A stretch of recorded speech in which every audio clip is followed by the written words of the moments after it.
Arsenal have been given a big boost. Something that, in my opinion, helps us massively going forward. And it's not only one thing. There's a couple of things I want to touch on and get people's opinions on. I also want to speak about Mikel Arteta because there seems to be some confusion around some of the decisions he's making. So I'm going to try and make sense of it. And of course, I want to hear from you guys as well. Before we get into it though, if you could do me a very quick favor, please just hit like on this video. So I think I know what everyone's answer's going to be.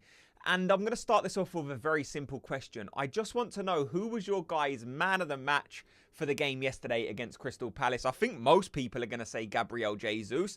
I've heard a few people saying Martin Odegaard because he transformed the game. So just very quickly, let me know in the comment section who was your man of the match. Look, first of all, I just want to say I'm glad to be back making these videos. I've been away for about a week, not literally away, but I've been forced into not being able to make these videos because I've had some electrical problems in the studio. And to be honest, it's probably not the worst timing because I haven't been able to make a video since just before the Everton game. And if I'm being honest, I don't know what I would have said coming out of that Everton game. It was just so frustrating. And I'm not going to talk about it in this video because it's old news, but it was like, it kind of links into what I'm going to say. It's like, every time Arsenal seem to turn this corner and think, right, now I can see how we can go on a run, it's like they surprise us again and put in these type of performances and we make these type of decisions that I just can't figure out. So I'm glad that's out the way. I'm glad that we saw something shift in this game that can help us going forward. And that is just the fact that we now, I hope, have a Gabriel Jesus who's in goal scoring form. So many of us appreciate what Gabriel Jesus can offer to this team in terms of dynamism, in terms of bite, in terms of having that hunger. But at times the finishing can almost leave you wanting. But some of them finishes yesterday was like top draw. Like the first one in particular, for a guy who's not in goal scoring form, to just dink that over the keeper is so impressive that I think that laid the foundation for him to be able to go on and have that confidence to strike the second and third goal and take it emphatically as he did. So Gabriel Jesus will be a massive boost for Arsenal because, look, there's points this season and last season where you're looking at Kai Havertz and you're saying, right, this is a guy in goal scoring form. But it's not constant. Like, we haven't had that constant forward who can bang in goals probably since Aubameyang. So we do need a guy who's ready to really grip hold of a game and can push you through it. And that is what Gabriel Jesus done yesterday. Scoring a hat-trick is always a statement. Now, it was made easier by the fact that he had players like Odegaard and Saka around him, but it's still very good to see, and this could be the catalyst for Gabriel Jesus. I know we've said it before, I know we say it with other players, but it does appear that Gabriel Jesus is a bit of a confidence player. And this could just be the boost that Gabriel Jesus needs to really take that step and hopefully drag Arsenal through a few more games this season, because we're going to need it. It would appear to me and other people that Arsenal are not quite at the same level that they have been for the past couple of seasons. And that could just be the fact that we don't have those players who are able to drag us through. I mean, we've got Odegaard, we've got Saka, but there were points last season where it was Gabriel Jesus, where it was Trossard, where it was other players who was asked to just grab Arsenal and drag them through. I'm thinking of Declan Rice against Manchester United. You need players in moments to step up and take some of the pressure away from the guys who are so used to doing it. So Gabriel Jesus could be a welcome addition to this level of player that are able to just make the outcome or make the difference for Arsenal. I want to speak quickly about some of the decisions that Mikel Arteta has made, because let's get into some of them. And of course, I want to hear your guys' thoughts on it. It was, look, when I saw the team sheet, I was kind of confused.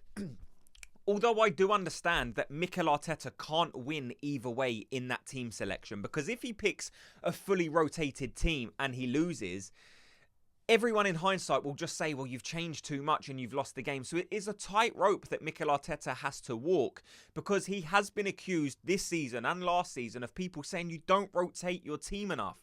What do you think is going to happen at the back end of the season when you don't rotate your team? So it would seem in this game that Mikel Arteta understood that and said, right, I probably do need to rotate my team slightly. So he'd done that.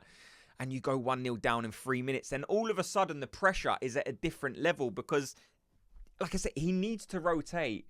and he did rotate. There were some welcome additions in that team. There was a position that I don't like seeing, and I'm going to talk about it straight away, and that is Thomas Partey at right back. I genuinely want to hear your guys' thoughts on this, because I hear people talk about it and they say, no, Thomas Partey is good enough to play that right back position. And although it's hard to argue, like, it's not that he can't play that. It's just that he offers so much more when he's in the base of that Arsenal midfield. That's the only way I look at it. Can he do a job at right back in isolation? The answer is probably yes. He's still not going to be as good as a Big Benny Blanco or Kieran Tierney maybe, because that is their preferred position. But Thomas Partey can do a job at right back. That's not my problem. My problem is he's not as good as right back as he is a centre mid, as a number 6. He is our best central midfielder at points for this season, and I just think you lose that when you shuffle that defence so much. Now, Mikel Arteta probably felt like he had to rest some players, but when you have Partey, not a conventional right back, Kieran Tierney, we haven't really seen him at right centre back, Kiwior, who's been struggling recently, and then Tierney, who we will speak about in a minute, that is a totally different back line. And it was clear to see in the first half. You could tell there was no familiarity. The players maybe didn't gel as well as a lot of people would have liked. Now, there were some good moments in there. There were some good passages of play. I liked Kieran Tierney, who we will talk about now. The fact that we just have that different option at a left back. Like, Arsenal's left back for the last season or two hasn't really even been a left back. He's been a makeshift, or not makeshift because that's disrespectful, but a player who can not just play left back, but he offers something different to the team, whether it be inverting or offering a similar type of role to that. Tierney is an old school left back. He's got a bit of pace. He's got a bit of bite. And what he can do is hug the touchline. He's a touchline hugger. He will get up and down. And what he will do very, very plainly is get down that left-hand side, beat a player and whip the ball in. And in all honesty, he probably should have had an assist. I think Kieran Tierney can still offer things to this team. Is he the long-term option? I'm going to have to say no. And I know he's a fan favourite, but it's just that injury record. If he didn't have the injury record, I don't mind having Kieran Tierney as an option in this Arsenal team. It'll be interesting to see how you guys feel about Kieran Tierney, because we haven't seen him in about 2 years. So do let me know, what are your thoughts on Kieran Tierney? I think Ornstein came out after the game and said this definitely isn't a player that has a future at Arsenal. They may even be willing to let him go full-time in January. And I'm like, right, that's next month. So Kieran Tierney could be leaving on a permanent basis next month. To me, that would probably be a decision that I wouldn't make. Not because, like I said, he's the long-term option, but because he does have that something different. Every one of Arsenal's left-backs that we currently have are not an out-and-out left-back. We've got Calafiori, Zinchenko, Kiwior, Miles Lewis-Skelly, all brilliant players in their own rights. But they're not an out-and-out left-back. And Kieran Tierney is just something different. He's different. And all he is just a left-back. So I would like to have that option. I would probably use it a bit more. See how that injury record goes. Like, he's out of contract anyway, so just use him until the end of the season. You're not going to be making a fee in January. So to me, it doesn't really make sense selling Kieran Tierney or giving Kieran Tierney away in January. That's my thoughts. Let me know your guys' thoughts on it. The only other decision that I didn't like at the time, but I kind of get it, is dragging Nwaneri off at half-time. This is a young player who didn't have the best half in the world. Now, he wasn't the worst player on the pitch by a long shot. The only reason Nwaneri got taken out of that game is because positionally, he didn't suit what Arsenal needed. In terms of on the ball and slickless and able to glide past players, Nwaneri was up there with the very best on the pitch. The only thing he didn't offer, which could, his age could be a factor in this. Like, he just doesn't have everything he needs to think about where he needs to be in every single passage of play. And that's okay, because it will come. But at times he was out of position. There was times where he was beyond Raheem Sterling on the right-hand side. There was times where we needed that guy centrally, but he was hugging the touchline on the right-hand side, whether it be in a right-back position or a right-wing position. And we needed that player just in front of the striker to maybe bounce some balls off, or just occupy that area of the pitch so that we can use it or utilise that area of the pitch more often. So I understand why he made the sub. It's just I hope Nwaneri don't see it that way. Because he is a young kid, is he going to look at it and think, I've been hooked at half-time? I've made a massive mistake. I'm not good enough. I'm sure he won't. I'm sure he's a professional. And Mikel Arteta will explain to him why he had to pull him. But pulling someone at half-time is never a nice feeling. And I just hope that doesn't affect Nwaneri negatively. Now, we're going to speak about a few passages of play. I've literally got 3 or 4 talking points that I just made a quick note on. Just to kind of, like I said, make a talking point and maybe get some of your guys' opinions off. So it started it seemed okay, but that was only for the first 2 minutes, because 3 minutes in, Kiwior makes an absolute stinker. That mistake can never be justified. You can't shut your eyes and kind of just hope to header the ball when you're against like a striker who's very physical and big, because it's obvious he's going to try and put you off balance. It's obvious he's going to try and move you out the way. So Kiwior has made a couple of mistakes recently. I will say he is a young player, so I'm not willing to go fully into Kiwior and say you're rubbish, you're not good enough for this team. I would never do that anyway. But when you're making a couple of mistakes, like these mistakes can be damaging. And I'm just glad that now we get to see Saliba and Gabriel go back into the team, because recently, with some of the makeshift options we've had to use in this Arsenal defence, I've not been feeling that great about the Arsenal defence at the minute. So Kiwior made a mistake, and he does need to come out of the team now.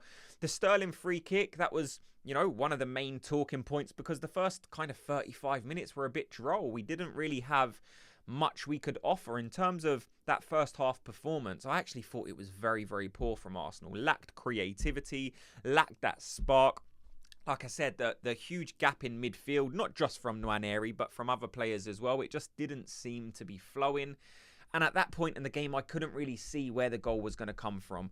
Something else I did notice, but this just might be me looking into things a little bit too much, is there was a few times where Sterling could have played in Nwaneri and he chose not to. Again, now this could just be me looking at it and saying, putting 2 and 2 together when it doesn't really make sense. But there's a couple of moments I thought Sterling looked at Nwaneri when he was in a decent enough position and he just didn't want to play him in. And at the time I thought, is this guy just because it's not working for him at Arsenal, he doesn't want Nwaneri to be given his flowers. He doesn't want Nwaneri to outshine him or outwork him. So he thought in those instances where he could give him the ball in a good position, he just decided not to. I don't know. I could have read that situation wrong, but it's something I definitely noticed and I thought it was worth making a note on. Nwaneri off at half-time. We obviously spoke about that. The Sterling double miss. Again, that Kieran Tierney ball was lovely, and Raheem Sterling in that position needs to be doing better. Sterling in that game wasn't great. He wasn't awful. It was kind of an okay showing from Sterling. He's not traditionally a right winger, and I think we're seeing that now. His best seasons have obviously come on the left-hand side. Is he the answer long-term? Going off half of the season that I've seen Raheem Sterling so far, the answer for me is no. Do I make this option full-time? For me, I would say no. That could still change. We've still got half of a season for him to come into some form and maybe show that he can impact this Arsenal team. But that Sterling double miss, you should be burying that.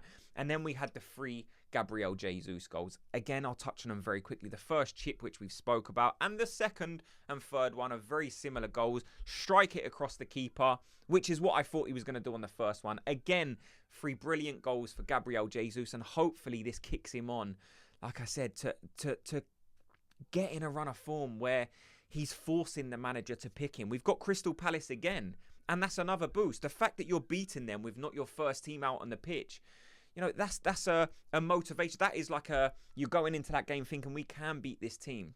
We've just beat them with not our first 11 out. Now we know what their best 11 is because they did play their best 11 in this game. We play a rotated team. We still get the victory.